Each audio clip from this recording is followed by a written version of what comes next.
Hi, this is Majinoni, and here's my review for FF Book 1, Ultimate Spider-Man 156, and X-Force 6. I'll do X-Force number 6 first. Now, this is a mixture of things here. First, we have Betty having issues, obviously being sent to kill a child. So she goes into the danger room, has a conversation with her brother, Captain Britain. While that's going on, you have Fatimex fighting these cyborg superheroes from the future, and they're basically, like out after the world.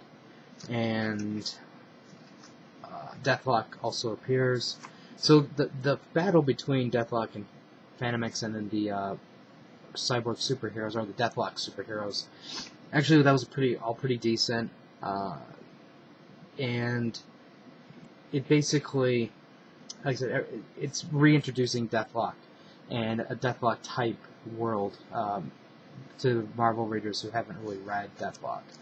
Now, these superheroes, they basically they have a general programming that basically tells them this is what we want you to do. But they do have, like, Captain America gets captured, and he kind of explains what the situation is. So there is a shred of humanity that's still inside them. And Rick Remender did another fantastic job with this book. Now, nothing can really live up to the Apocalypse storyline, because that was just amazing. And so I've lowered the bar just a little bit for this one. But it actually is entertaining still.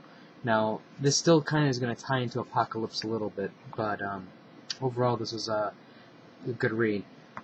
There's definitely drama between certain members of X-Force with Fatimex because of the fact that he killed the child. And personally, I don't know what the problem is. He killed Apocalypse. He didn't kill a baby. He didn't kill a young boy. He killed Apocalypse, and that says a lot. Granted, of course, there's going to be a ripple effect down the road, but I still enjoyed it. Next up is the Ultimate Spider-Man number 156.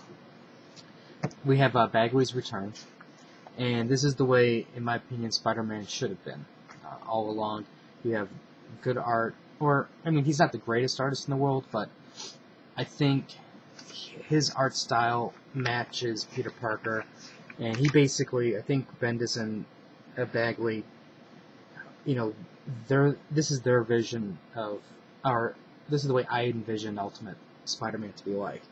I don't know, something about all of it just fits with me. I know some people don't like it, and even though Bendis gave us a lot of ups and a tremendous amount of downs with the Ultimate series, I think this general look and feels like it reminds me of the way it started.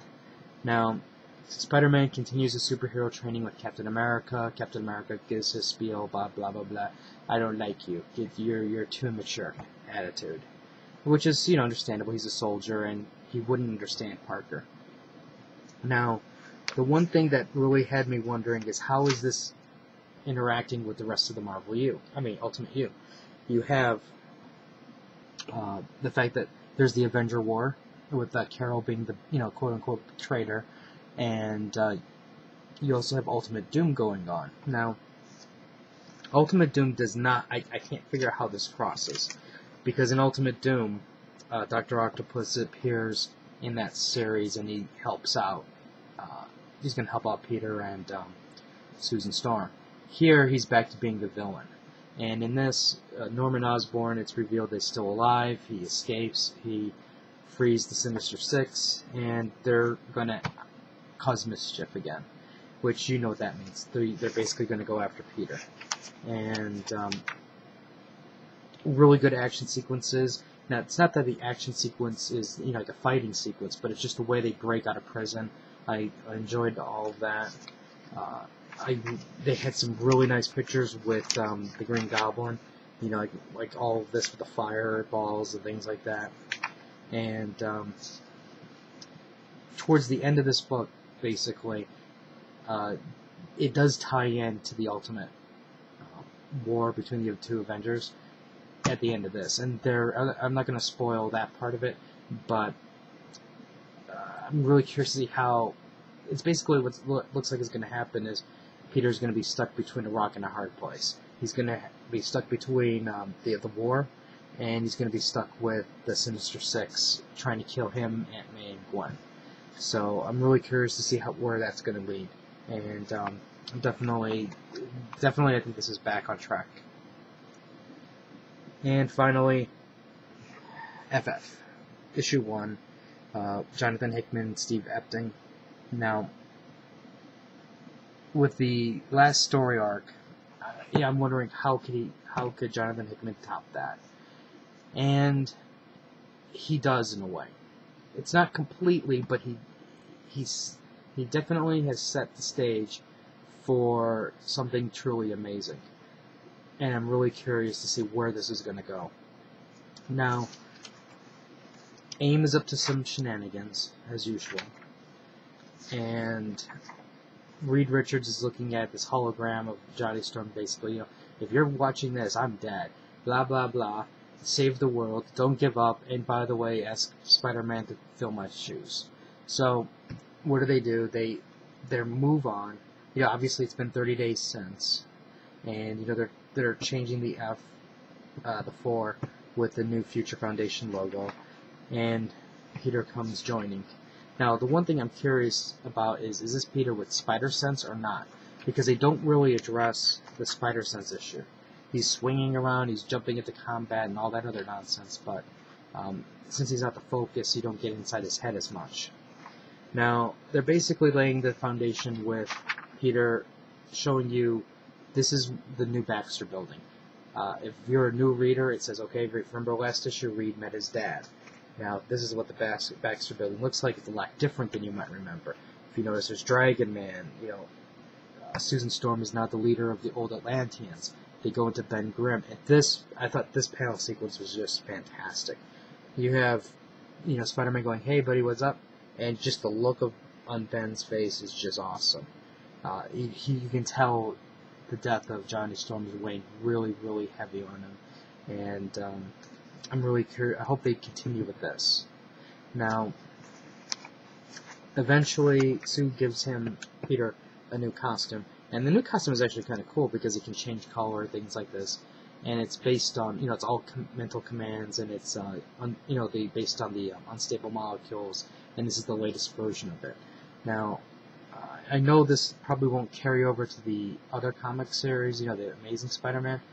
But at least for this, I like it. It sets Peter a little bit different than the regular comic, and he actually will fit in now in terms of costume with everybody else. Now, basically, an alarm gets triggered. AIM, like I said, we mentioned earlier, is off to some shenanigans. You win a no prize if you can figure out who this guy is, and the Future Foundation have to go get him. Now, I'm not going to spoil this at all, but I'm sure it's already been spoiled, previews and things like that. There's a new member of the Future Foundation that has Val kind of excited. Reed's father is kind of excited. Well, not really excited, he's basically, well, we have to do this. And Reed is like, no. And you get to see who that is if you buy the book or watch the second issue. Get the second issue. Now, one thing I also did like is at the end here, they show, here's all the members of the Future Foundation, and I'm purposely hiding some of this stuff. But you get a basic map, not really a map, but you get a layout, so here's all the different people. So this way you get caught up really quickly. And, I'm sure a new reader is going to have absolutely no idea who Leech is, or one of those moment type people. So I thought that part was definitely a good addition. Now, overall, these 3 books, very, very solid. Solid reads. I thought this was enjoyable. This is setting the stage for something interesting, especially with Deathlock. Deathlock, I think, is an underused character that's used bad every single time. So I'm hoping Rick pulls it out with this, and this was a great start and I'm really hopeful to see what's going to come from this, especially who the mystery new member is. Anyways, if you have any comments or questions, let me know. Rate the video up or down, let me know what you think. Subscribe to the channel, and I'll have more reviews later. So until next time.